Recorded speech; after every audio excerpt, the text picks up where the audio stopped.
रात का वक्त था। गुआनशुन और मुजिंग कैसल में वापस आ गए थे। कैसल में वापस आने के बाद भी गुआनशुन का वो हनीमून वाला काम अब भी शुरू ही था। और जब मुजिंग थक गया तब गुआनशुन ने उसे गले लगाया कि तो फिर तुम सो जाओ, मैं तुम्हारा स्लीपिंग फेस देखता रहूंगा। तभी उसने मुजिंग के हाथ पे देखा कि तुम्हारी रिंग कहाँ पे गई।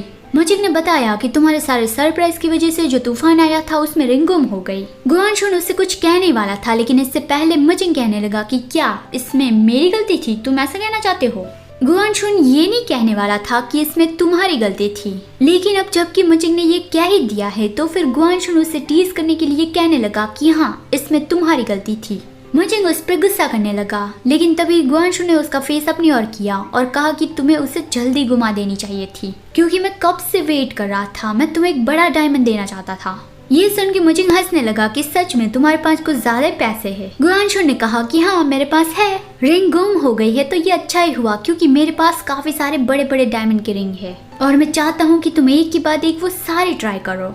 फिर अगले दिन गुआनशुन मुजिंग की आंखों को कवर करके उसे कहीं पे ले जा रहा था। मुजिंग उसे कह रहा था कि गुआनशुन अब इस बार तो मुझे कहाँ पे ले जा रहे हो, मुझे और ज्यादा सरप्राइज नहीं चाहिए। गुआनशुन ने कहा कि इस बार ये तुम्हें अच्छा ही लगेगा, अब चलो हम पहुंच ही गए हैं। उसने मुजिंग की आंखों पर से हाथ हटाए और कहा कि देखो ये सब कुछ। वहाँ पे काफी सारे खूबसूरत फ्लावर्स थे, वो देख के मुजिंग बहुत ही खुश हो गया कि ये बहुत ही गॉर्जियस है। तभी गुआनशुन उसके आगे घुटने पे बैठ गया और उसे एक फ्लावर रिंग प्रेजेंट की और बोलने लगा कि फ्लावर्स के आगे लव कन्फेस करना सबसे बेस्ट होता है। मैं तुम्हें फूलों का पूरा समंदर देना चाहता था जो पूरी लाइफ तुम्हारे साथ रहे। मैं इस खूबसूरत आइलैंड पे तुम्हें एक परफेक्ट हनीमून देना चाहता था, लेकिन मैंने तुम्हें निराश किया और मेरी वजह से तुम्हारी रिंग पिक हो गई। मैं तुरंत ही तुम्हें एक दूसरी रिंग भी दे देता, लेकिन इस आइलैंड पे अभी मैं ये नहीं कर सकता, इसलिए अभी मैं तुम्हें अपने हाथों से बनाई रिंग तुम्हें दे रहा हूँ।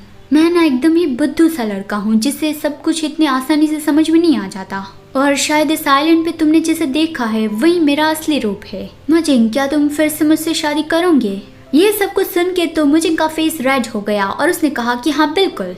गुआनशुन ने उसके हाथ पे वो रिंग पहना दी और पूछा कि क्या मुजिंग को ये रिंग अच्छी लगी। मुजिंग ने गुआनशुन को किस किया और बताया कि ये बहुत ही खूबसूरत है, मुझे ये बहुत अच्छी लगी और मुझे तुम भी बहुत अच्छे लगते हो। फिर से इसी गार्डन में ही उन दोनों का लव मेकिंग प्रोसेस शुरू हो गया। फिर रात को डिनर में था बारबेक्यू और वो भी समंदर किनारे, तो गुआनशुन बहुत ही खुश था कि इससे तो अच्छा क्या हो सकता है। मुजिंग को ये बारबेक्यू अच्छा नहीं लग रहा था और तभी उसका ध्यान गया कि उसकी रिंग तो मुरझा गई है। गुआनशुन ने कहा कि डोंट वरी, मैं तुम्हें कल एक नई बना के दूंगा और जब तक हम इस आइलैंड पे रहेंगे मैं हर रोज तुम्हारे लिए एक नई रिंग बना के दूंगा। और ये लो, ये रेडी हो गया है तो चख के देखो। मुजिंग ने पूछा कि गुआनशुन को ये सुअर कहाँ से मिला और वो इमेजिन करने लगा कि गुआनशुन खुद ही उसका शिकार करने तो नहीं गया होगा ना। लेकिन गुआनशुन ने बताया कि आज उसका हेलीकॉप्टर यहाँ पे ये सारी चीजें डालने आया था। तो फिर मुजिंग ने चैन की सांस ली कि ओ ऐसी बात थी।